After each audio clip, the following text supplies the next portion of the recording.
आज का संदेश अब जारी रहेगा।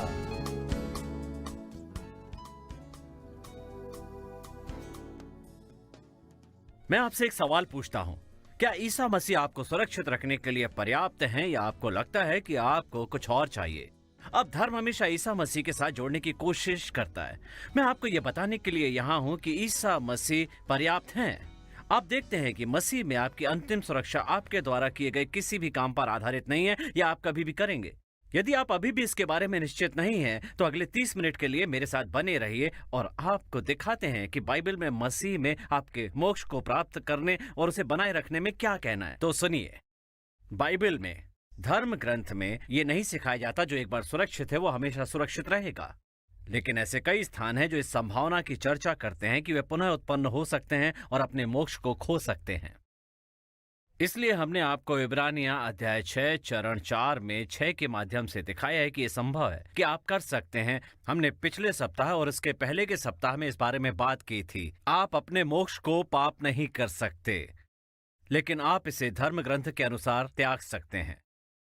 ज्यादातर लोग सोचते हैं या सोचते थे कि आप अपने मोक्ष को पाप कर सकते हैं और इस तरह आप उसे खो देते हैं। आप इसे पाप के कारण खो देते हैं। नहीं, आप अपने मोक्ष को पाप नहीं कर सकते। हमने ये साबित कर दिया है, लेकिन आप इसे धर्म ग्रंथ के अनुसार त्याग सकते हैं। हमने अपने शिक्षण में पाया है कि यह संभव है, लेकिन परमेश्वर ने इसे बहुत कठिन बना दिया है। और मुझे विश्वास नहीं है कि बहुत से लोग हैं जो दूर गिर जाते हैं, लेकिन यह संभव है। बहुत मुश्किल है, लेकिन हमने आपको बताया कि आपके लिए मुश्किल होगा कि आपने एक अच्छे वचन का अनुभव किया है और एक बार आपने ईसा मसीह के साथ संबंध स्थापित किया है और एक बार आपके पास, आप जानते हैं, उनके प्यार में चले गए और एक बार आपने उसे खाई से बाहर निकलते हुए देखा है और एक बार जब आप अच्छे नहीं थे तब भी उसकी भलाई दिखाई दी थी। आप किसी ऐसे व्यक्ति का अस्वीकार और त्याग कैसे कर सकते हैं कि आपने किसी व्यक्ति के साथ संबंध विकसित किया है? ये बहुत मुश्किल होगा, पर संभव है। और हमने आपको दिखाया है कि आप अगर अपना दिल भी कठोर कर लें, आप भी ऐसा कर सकते हैं। और इसलिए हमने आपको ये भी दिखाया है कि आपको अपने मोक्ष को त्यागने के लिए, खुद को इस स्थिति में लाने के लिए भी योग्य होना पड़ेगा कि आप अपने मोक्ष को अज्ञानता में नहीं छोड़ सकते हैं। और यदि आप इसे अज्ञानता में करते हैं तो इसकी गिनती नहीं होती है। अगर आप एक दिन भावुक होते हैं और आप परमेश्वर से परेशान हो जाते हैं और कहते हैं महज परमेश्वर को नहीं जानता, आपको त्याग देता हूं, आप पे कोई ध्यान नहीं दे रहा है क्योंकि आपने अज्ञानता में किया है। इसलिए हमने आपको दिखाया कि आपको योग्यता प्राप्त करनी है। इब्रानियों अध्याय 6 चरण 4 और 6 के अनुसार आपको एक परिपक्व ईसाई बनना होगा जो परमेश्वर की आत्मा द्वारा खींचा गया था। मतलब आप एक परिपक्व ईसाई हैं, आपको परमेश्वर की आत्मा ने खींचा है। दूसरी बात, आपको फिर से जन्म लेना होगा। उससे पहले आप पीछे मुड़कर नहीं देख सकते और कहते हैं अच्छा, आप जानते हैं आपने परमेश्वर को त्याग दिया, आपके पास वो कभी नहीं थे। तीसरा, आप पवित्र आत्मा में बपतिस्मा लेने के लिए तैयार हो गए। चौथा, आपको परमेश्वर के वचन और परिपक्वता में परिपक्व होना, आप जानते हैं कि एक बड़ी बात है। और फिर पांचवे, आपको आत्मा के सभी उपहारों में काम करना है। इसलिए जबकि आपके मोक्ष का त्याग करना संभव है, परमेश्वर ने इसे बहुत कठिन बना दिया है। संभव है लेकिन बहुत ही मुश्किल है। और इसकी वजह से, उसके प्यार की वजह से और उसकी अच्छाई के कारण एक आदमी से पश्चाताप करवाता है, जो बिल्कुल ही आसानी से नहीं होता। और इसलिए धर्म ने हमें ये सिखाया है कि यदि आप पर्याप्त पाप करते हैं, यदि आप महज पर्याप्त पाप करते हैं, तो आप अपने मोक्ष को खो सकते हैं। और इसके कई कारण हैं कि क्यों ये सत्य नहीं है। आप जानते हैं कि लोग फिर से जन्म लेते हैं तो पाप उस परमेश्वर की कृपा से बड़ा होगा जो उन्हें सुरक्षित रखता है। और मैंने घोषणा की है कि पाप कभी भी परमेश्वर की कृपा से अधिक नहीं होगा जो उन्हें सुरक्षित रखता है। लोग बस अपने आप से ऐसा सोचते हैं। वे इन अजीब दृष्टांतों के साथ आते हैं कि ये व्यक्ति क्या है, और मैंने इसे पिछले सप्ताह देखा था। क्या होगा यदि वो व्यक्ति एक पोर्न स्टार है और वे सुरक्षित हो जाते हैं? तो क्या आप कह रहे हैं कि वो बस सुरक्षित रहने वाले हैं और वे अभी भी एक पोर्न स्टार हो सकते हैं? आप मान लीजिए कि अब भी एक पोर्न स्टार हैं, और इसलिए आप कह रहे हैं कि पाप इस कृपा से बड़ा है जिसने उन्हें सुरक्षित रखा है। और जो आप नहीं जानते वो ये कि जब आप वास्तव में इस कृपा का सामना करते हैं तो तीतुस 2 के अनुसार कृपा आपको अंदर से लेकर बाहर तक सुधारना शुरू कर देती है। परमेश्वर की कृपा आपकी इच्छाओं को बदलना शुरू करती है। परमेश्वर की कृपा आपको धार्मिक जीवन जीने का तरीका सिखाती है और सिखाती है कि धार्मिकता से कैसे जीना है। और अधिकांश लोग सोचते हैं कि पाप कृपा से अधिक है, और धर्म ग्रंथ कहता है कि जब पाप बहुत होता है या बढ़ता है तो कृपा बहुत ज्यादा होगी या बढ़ेगी। इसलिए हर बार पाप बढ़ने पर वो कहता है कि उसकी कृपा अधिक होने वाली है। और इसलिए हमारे मन में एक ईसाई होने के नाते कुछ मूर्खतापूर्ण दृष्टांत बन जाते हैं जो कि वास्तव में कभी भी नहीं होने वाले हैं। एक व्यक्ति जो कि बुरी स्थिति में है, वो बुरी स्थिति में ही रहेगा जब वो फिर से जन्म लेगा। और आप जानते हैं कि ऐसा नहीं है। जब ईसा मसीह अंदर आते हैं और जब आप ईसा मसीह से मुठभेड़ करते हैं तो आप जो करते हैं वो अब और नहीं करना चाहते हैं। क्यों? क्योंकि आप एक नई रचना है और वो नई रचना उत्सुक रहने वाली नहीं है। वो क्या करती थी और उसके पास क्या होता था, इसके लिए वो अब उत्सुक नहीं रहने वाली है। उसके बारे में कुछ भी नहीं सोचेगी। और इसलिए लोगों ने ये सोचा, और यहां मैंने अपने अध्ययन में क्या किया है, जो लोग पाप करते हैं वो अपना मोक्ष खो देते हैं और वही सिखाया जाता है। लेकिन असली मुद्दा ये है कि पाप कभी भी सचमुच में बचाए नहीं गए हैं। ये एक मुद्दा है जो द्वितीय कुरिन्थियों में आया है, अध्याय 13, जहां पौल ने कहा, अब ये तीसरी बार है मुझे आपके पास आना है और इसी बात के बारे में आपसे बात करनी है। वे कहते हैं कि अब हमारे पास कोई विकल्प नहीं है कि हम ये जांच करें कि क्या आप कभी विश्वास में रहे हैं। क्योंकि आप जो नहीं समझते हैं वो ये कि कृपा इतनी शक्तिशाली है, ये वास्तव में मुठभेड़ के लिए इतनी अद्भुत है कि आपके जीवन को एक ऐसी स्थिति में डाल देती है जहां ईसा मसीह दिखाई देने वाले हैं और आपको अंदर से बाहर सुधारना शुरू कर देती है। ईसा मसीह जानते हैं आपसे वो अनुभव कैसे लेना है जिसका आप प्रयत्न किए जा रहे हैं और अंदर से बाहर निकलने की इच्छा कर रहे हैं। ईसा मसीह जानते हैं आपको पूर्ण उद्योग से, परमेश्वर की महिमा से सुसमाचार उद्योग में कैसे स्थानांतरित करना है। आपको अपनी इच्छा शक्ति का उपयोग नहीं करना है, बस ये सीखना है कि ईसा मसीह पर भरोसा करना है। कहे, परमेश्वर मैं यहाँ हूँ, मेरा उपयोग करें। तब कृपा अंदर आएगी और आपके जीवन में फर्क लाएगी, क्योंकि ये पाप से बड़ी है। यहां तक कि अगर आप फिर से पाप का नित्य प्रयोग करने की कोशिश करते हैं तो आप कृपा आने से पहले प्रयोग किया करते थे, तो आप इसे ज्यादा पसंद नहीं करेंगे।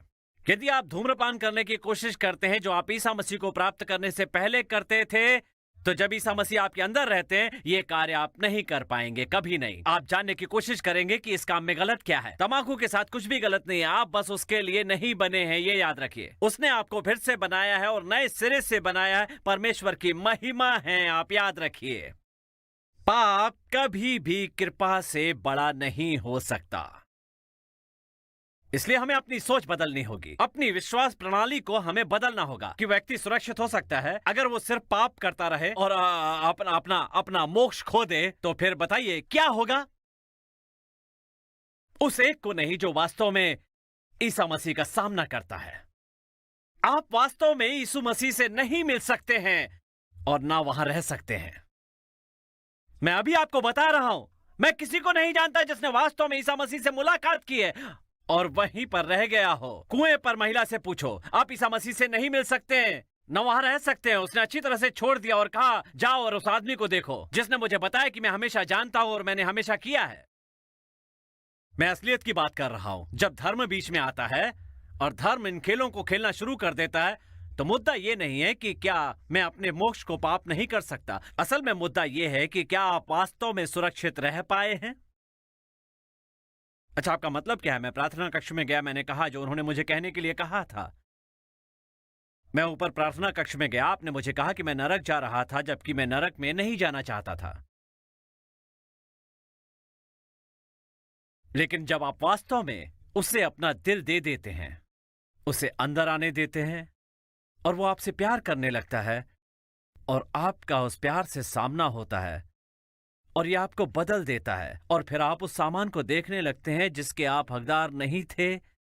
वो कहता है कि मैं अपनी अच्छाइयों से तुम्हारा मन बदलने जा रहा हूं।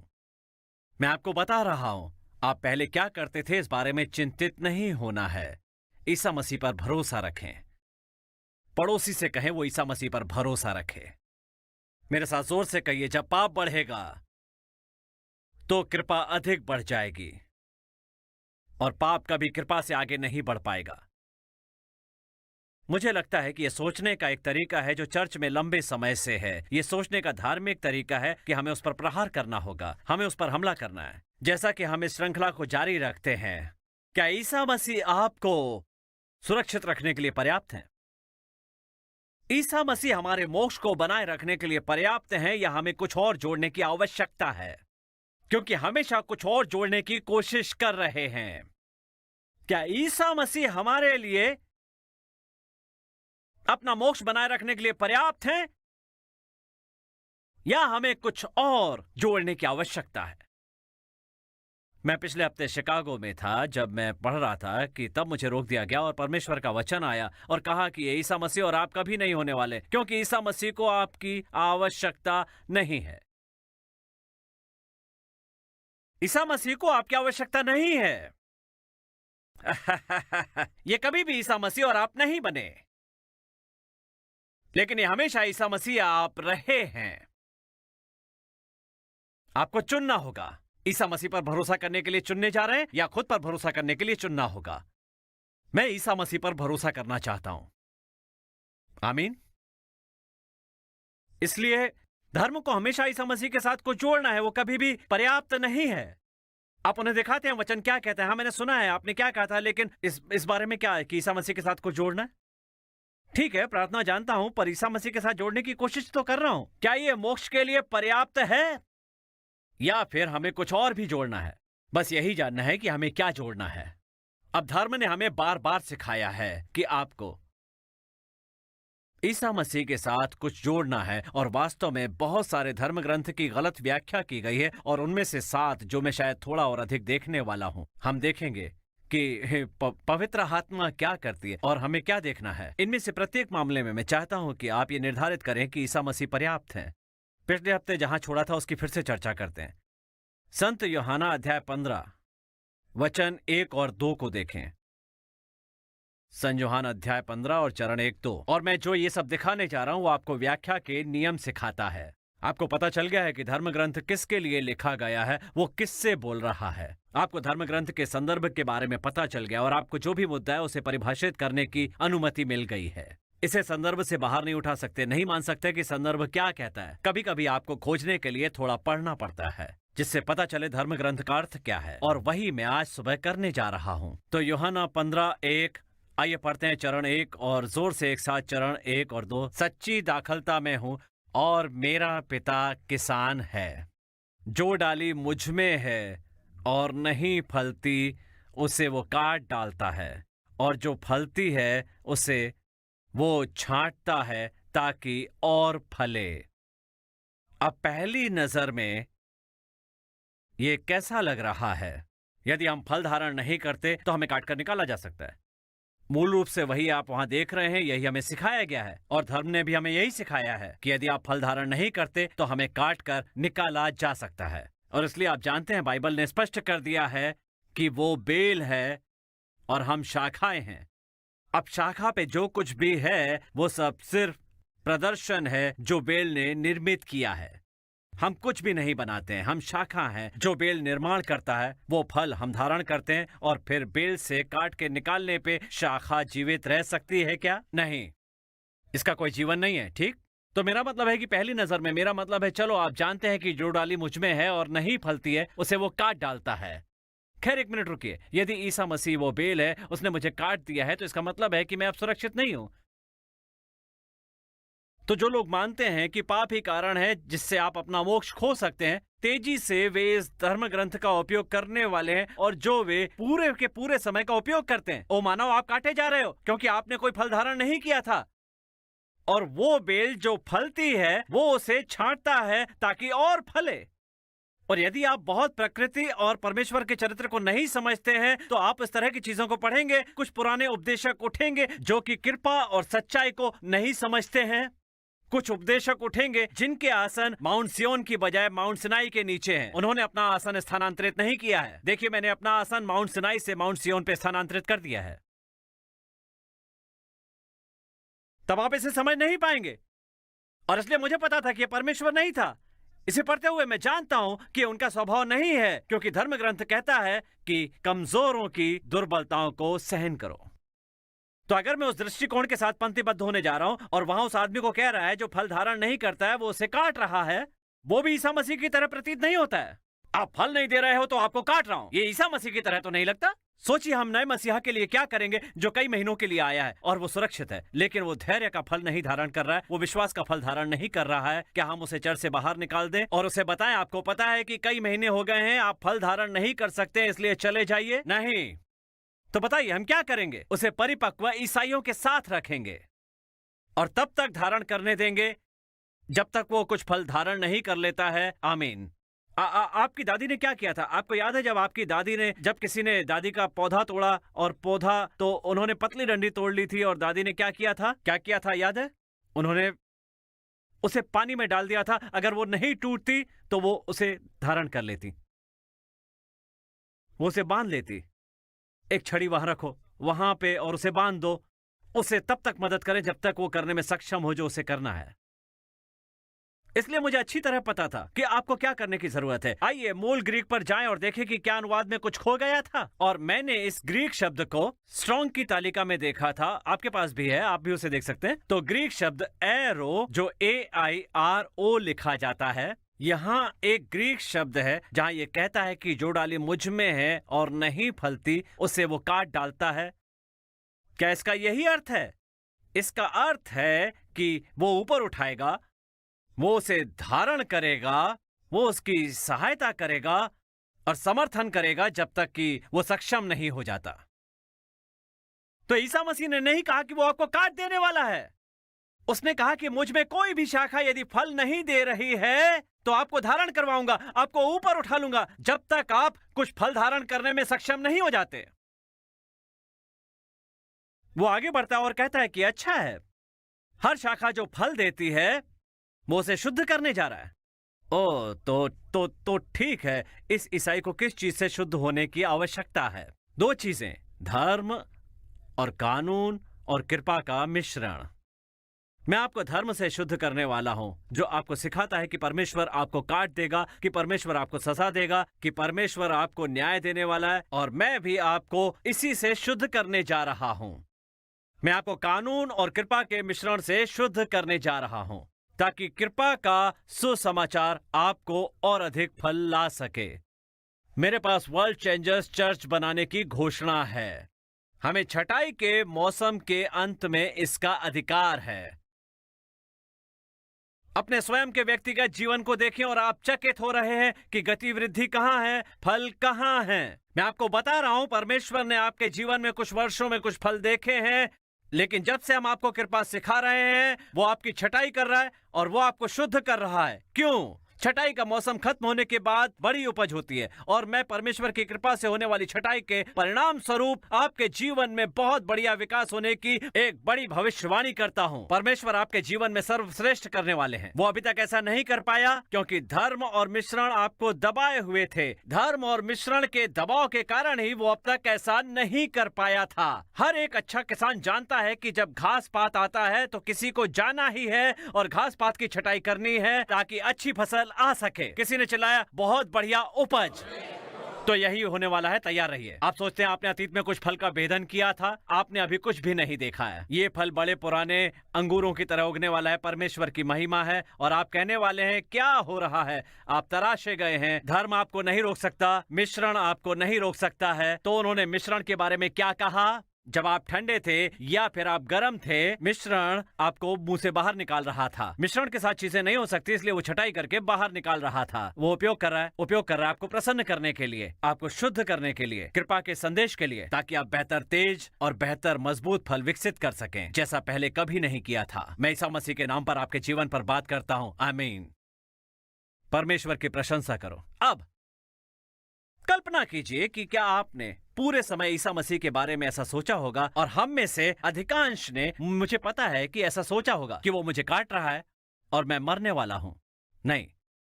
तो मैं आपसे एक प्रश्न पूछता हूं, क्या ईसा मसीह पर्याप्त है ना? अगर वो पर्याप्त है तो हमने धर्म ग्रंथ की गलत व्याख्या की। तो ये कहेंगे कि ईसा मसीह पर्याप्त नहीं है, अब मुझे फल प्राप्त करने के लिए कुछ करना होगा, या फिर मैं ईसा मसीह को जोड़ने के चक्कर में कटवाने जा रहा हूं।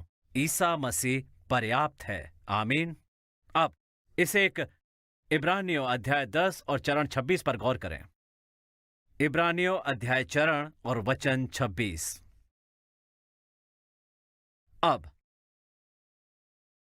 जब धर्म ग्रंथ की व्याख्या करने से आपको यह पता चल गया है कि यह किसके लिए लिखा जा रहा है, ये इब्रानियों की किताब है, यहूदी लोगों के लिए लिखी गई है। और हो सकता है कि जो धर्म ग्रंथ आपको पढ़ने के लिए दिया गया है उसे पढ़ने के बाद भी आप संदर्भ नहीं पाते। तो चरण 26 कहता है कि यदि हम जानबूझकर पाप करते रहें तो उसके बाद ही हमें सच्चाई का ज्ञान होता है। तो उसके बाद पापों के लिए कोई बलिदान बाकी नहीं। अब कृपा और सच्चाई के ज्ञान के बिना धर्म ग्रंथ के उस चरण की व्याख्या करने की कल्पना करना। अब किसी ने अपने ईसाई जीवन में इस धर्म ग्रंथ को देखा है? और क्या इसके द्वारा आजादी आई? नहीं, आजादी नहीं आई। आपने सोचा, ओ मेरे परमेश्वर, जहां मैंने जानबूझकर पाप किया है, क्योंकि हमने कहा है यदि आप सच्चाई के ज्ञान के बाद भी जानबूझकर पाप करते हैं और सच्चाई आ गई है तो आपके पाप के लिए और अधिक बलिदान नहीं है। ओ मेरे परमेश्वर, मुझे माफ नहीं किया जा रहा है क्योंकि मैंने जानबूझकर पाप किया है। तो जान लो, सारे पाप जानबूझकर होते हैं। लेकिन हम यहां पर इस बारे में बात नहीं कर रहे हैं। उसने यहूदी लोगों को यह लिखा है। अब वो किस बारे में बात कर रहा है? इच्छापूर्ण पाप क्या है? वो कौन सा पाप है जो उन्होंने जानबूझकर यहां पर किया है? खैर, हमें थोड़ा और पढ़ना है। वचन 27। हाँ, दंड का एक भयानक बाट जोहना और आग का ज्वलन बाकी है जो विरोधियों को भस्म कर देगा। वचन 28। मूसा की व्यवस्था का ना मानने वाला 2 या 3 जनों की गवाही पर बिना दया के मार डाला जाता है। उन्होंने मूसा के कानून का तिरस्कार किया और देखिए उनके साथ क्या हुआ। देखिए वचन 29 को। सोच लो कि वो कितने और भारी दंड के योग्य ठहरेगा, जिसने परमेश्वर के पुत्र को पैरों से रौंदा और वाचा के लोहू को जिसके द्वारा वो पवित्र ठहराया गया था अपवित्र जाना है, और साथ ही अनुग्रह की आत्मा का अपमान किया। उन्होंने कहा कि जब वे मूसा के कानून के खिलाफ गए थे तो वे कितना सोचते थे कि आपके साथ ऐसा होना चाहिए जो ये देखता है कि ईसा मसीह के रक्त ने क्या किया है, और कहा कि ये महत्वहीन है और ये बेकार है। आपने देखा? नहीं, इस बात के प्रकाश में कि वो मूसा के कानून के तहत उन लोगों के साथ क्या हुआ, वो मर गए हैं क्योंकि उन्होंने उसका अस्वीकार किया था। वो कहता है, कितना सोचोगे उस व्यक्ति के साथ क्या होना चाहिए जो कि ईसा मसीह के खून को देखता है और ईसा मसीह ने क्या किया, इसे अस्वीकार करता है। आइए वापस चरण 26 पर चलते हैं और देखते हैं कि इसका मतलब यहां पर क्या है। क्योंकि सच्चाई की पहचान प्राप्त करने के बाद यदि हम जानबूझकर पाप करते रहें तो पापों के लिए फिर कोई बलिदान बाकी नहीं। तो यहां ये सौदा है। ईसा मसीह की मृत्यु हो चुकी है, उनका खून बहाओ, और अब वो केवल पाप के लिए बलिदान है। वे ऐसा नहीं मानते थे। वे विश्वास नहीं करते थे कि ईसा मसीह का रक्त केवल उनके पाप का ख्याल रखने के लिए आवश्यक चीज है। इसलिए क्योंकि वे इस पर विश्वास नहीं करते थे, वे रक्त और बकरियों और जानवरों की बलि के पुराने नियम के बलिदानों पर वापस जाने का प्रयास करते रहे अपने पापों का ध्यान रखने के लिए। वो यहाँ कहता है कि यदि आप इच्छा शक्ति से पाप करते हैं तो इच्छाधारी का पाप क्या था? अविश्वास। यह अविश्वास था। मैं नहीं मानता हूं कि ईसा मसीह का रक्त मेरे पापों को संभालने के लिए काफी मजबूत है, इसलिए मैं जानवरों के रक्त में वापस जा रहा हूं। उनका कहना है कि यदि आप स्वेच्छा से जानवरों के खून में वापस जाते हैं क्योंकि आप विश्वास नहीं करते हैं कि ईसा मसीह के रक्त ने क्या किया है, उसने क्या कहा है यहाँ पे, आपके पापों के लिए और अधिकार बलिदान नहीं है, क्योंकि एकमात्र बलिदान अब जो पापों की देखभाल कर सकता है वो ईसा मसीह के रक्त का बलिदान है। क्योंकि आप विश्वास नहीं करते कि ईसा मसीह का रक्त ये कर सकता है, क्योंकि आप ये विश्वास नहीं कर सकते हैं, तो आपकी दृढ़ इच्छा शक्ति अविश्वास है। अविश्वास का पाप। अब ये शक्तिशाली बात, और मैंने प्रार्थना की परमेश्वर क्या वो उसे प्राप्त करने के लिए तैयार है? वो सुनिए जो मैं कह रहा हूं। ये आपको थोड़ा सा पकड़ने वाला है, लेकिन हम इसे समझाएंगे। मैं जो कह रहा हूं उसे सुनिए। ईसा मसीह के रक्त ने हमें हमारे सभी पापों के लिए क्षमा कर दिया था, लेकिन एक ही पाप बाकी बचा था, अविश्वास। अविश्वास को माफ नहीं किया जा सकता है, लेकिन इससे पश्चाताप किया जा सकता है। उसके बारे में सोचिए, सोचिए, सोचिए। अविश्वास को माफ नहीं किया जा सकता है, लेकिन उससे पश्चाताप किया जा सकता है। दूसरे शब्दों में, एक आदमी जो अविश्वास में फंस गया है, आप उसे माफ नहीं कर सकते क्योंकि उस पर विश्वास नहीं कर सकते। वो उसका पश्चाताप कर सकता है। पश्चाताप का अर्थ क्या है? जरा सोचिए। 180 डिग्री मोड़े और दूसरी दिशा में जाएं। वो अविश्वास का पश्चाताप कर सकता है और विश्वास की ओर मुड़ सकता है, लेकिन जब तक वो अविश्वास में रहता है, वो विश्वास नहीं करता है। मेरी अंग्रेजी के लिए क्षमा कीजिए। ईसा मसीह के खून में हमें क्षमा करने में सक्षम होने के नाते तो उनके अविश्वास को माफ नहीं किया जा सकता। लेकिन अगर वो पश्चाताप करता है और विश्वास करता है तो सभी चीजें उसके लिए संभव हैं जो विश्वास करते हैं। क्या तुमने वही सुना जो मैंने कहा? और आप वही देखते हैं, है ना? ईसा मसीह के खून ने इन सभी चीजों को आसानी से उपलब्ध करवा दिया है। लेकिन वो जो विश्वास नहीं करता कि परमेश्वर क्या कर सकता है, क्योंकि कृपा के नियम के तहत आपको विश्वास करना होगा। यदि आप विश्वास नहीं करते तो एक समस्या खड़ी हो जाएगी। कोई कहता है मैं समृद्धि में विश्वास नहीं करता, चिंता ना करें, आपको कुछ नहीं मिलेगा। आपको कुछ नहीं मिलेगा, क्योंकि अविश्वास सब कुछ रद्द करता है जो ईसा मसीह ने किया हुआ है। मैं इलाज में विश्वास नहीं करता, चिंता मत कीजिए, बीमारी आपको मार डालेगी। आप स्वर्ग जाएंगे और आपको बताएगा कि अगर आप विश्वास करते हैं तो आपको वो मिल जाता है जो मेरे पास है। लेकिन मैं अविश्वासी के लिए कुछ नहीं करता। वो इसलिए क्योंकि अविश्वास एक पाप है जिसे मैं माफ नहीं कर सकता, क्योंकि आपको माफ करने के लिए मेरा खून नहीं मिलेगा। मेरा खून अविश्वासी के लिए नहीं है। कोई व्यक्ति चिल्लाता है मैं विश्वास करता हूं, तो पाप दृढ़ इच्छा शक्ति के लिए इच्छा शक्ति अविश्वास में चलना है। मैं रक्त में विश्वास नहीं करता और मुझे विश्वास नहीं है कि रक्त मेरे सभी पापों के लिए बलिदान हो सकता है। इसलिए यह विश्वास अब मुझे वापस ले जाने वाला है, जो मेरे पापों की देखभाल करने में सक्षम था। और परमेश्वर ने कहा है, क्या कहा है आपको पता है? यहां सौदा है मानव, वहां कोई और अधिक बलिदान नहीं है। तो यदि आप इस पर विश्वास नहीं करते, ईसा मसीह के रक्त पर विश्वास नहीं करते हैं, कुछ भी नहीं मानते, तो आप अविश्वास में हैं और हम कुछ भी नहीं कर सकते जब तक आप पश्चाताप और परिवर्तन और विश्वास नहीं करते। हालेलुया। क्या आप सबकी समझ में आ गया? तो ये नहीं है, ऐसा बिल्कुल भी नहीं है। ठीक है, पिछले हफ्ते मैंने एक बुजुर्ग महिला को थप्पड़ मारा तो किसी ने कहा कि आपने इसकी गलती पर मारा या जानबूझकर मारा। हम यहां पर इन बातों के लिए नहीं है, यही कहना चाहते हैं ना? मैंने किसी वजह से उसे मारा या सिर्फ आवाज सुनने के लिए? नहीं, यहां पर हम इन बातों के लिए नहीं आए। देखें कि धर्म ने क्या किया है, क्योंकि वे चाहते थे कि आप ये सोचें कि ईसा मसीह को आपको सुरक्षित रखने के लिए कुछ और चाहिए था। क्या ईसा मसीह आपको सुरक्षित रखने के लिए पर्याप्त है या आपको किसी और चीज की आवश्यकता है? मत्ती का अध्याय 12 वचन 31 और 32 पर जाएं। यहां पर है मत्ती 12, 31 और 32। तो ठीक है, आप इसके लिए तैयार हैं? स्तुति करो, आप मुझसे सहमत होने जा रहे हैं। आमीन, इसे प्राप्त करने जा रहे हैं। ये तो बहुत आसान है, आप बस कहने जा रहे हैं। क्या वास्तव के लिए? इस पर देखिए, वचन 31 यहां पर ये स्थित है। इसलिए मैं तुमसे कहता हूं कि मनुष्य का सब प्रकार का पाप और उसकी निंदा क्षमा की जाएगी, पर आत्मा की निंदा कभी भी क्षमा नहीं की जाएगी। ये चिंता का विषय है ना? अब अचानक आप अच्छा महसूस करते हैं और फिर कहते हैं हाँ, लेकिन अगर आप पवित्र आत्मा को दोष देते हैं जो क्षमा नहीं होने वाला है, पहली बात यह है कि आप कैसे निंदा करते हैं? आपने कभी उसके बारे में सोचा? पवित्र आत्मा को कैसे दोष देते हैं? क्या यह तब है जब आपने कहा था, क्या आप शब्दों में प्रार्थना कर रहे थे और आपने गलत शब्द कहे थे? क्या वो निंदा थी? मेरा मतलब है, आप पवित्र आत्मा को कैसे दोष देते हैं? कैसे? आप अनुसरण कर रहे हैं, मैं क्या कह रहा हूं? आप ऐसा कैसे करते हैं, बताइए। वचन 32 कहता है, जो कोई मनुष्य के पुत्र के विरोध में कोई बात कहेगा, उसका ये अपराध क्षमा किया जाएगा, परंतु जो कोई पवित्र आत्मा के विरोध में कुछ कहेगा, उसका अपराध कभी क्षमा नहीं किया जाएगा, ना तो इस लोक में और ना परलोक में क्षमा किया जाएगा। और मैं अभी तक और अभी भी किसी को नहीं पता कि आप ऐसे कैसे करते हैं। अगर आपने ऐसा किया है तो आपको नहीं पता आपने ये किया है। और फिर से हमें संदर्भ खोजने के लिए मिल गया है, ये पहली बार में क्यों कहा गया था। खैर, इसका संदर्भ वचन 22 में शुरू होता है, तो वचन 22 तक वापस आ जाते हैं। वचन 22 जो ये कहता है कि मनुष्य के पुत्र के खिलाफ पाप क्षमा किया जाएगा, लेकिन पवित्र आत्मा के विरुद्ध पाप क्षमा नहीं किया जाएगा। इसका क्या मतलब है?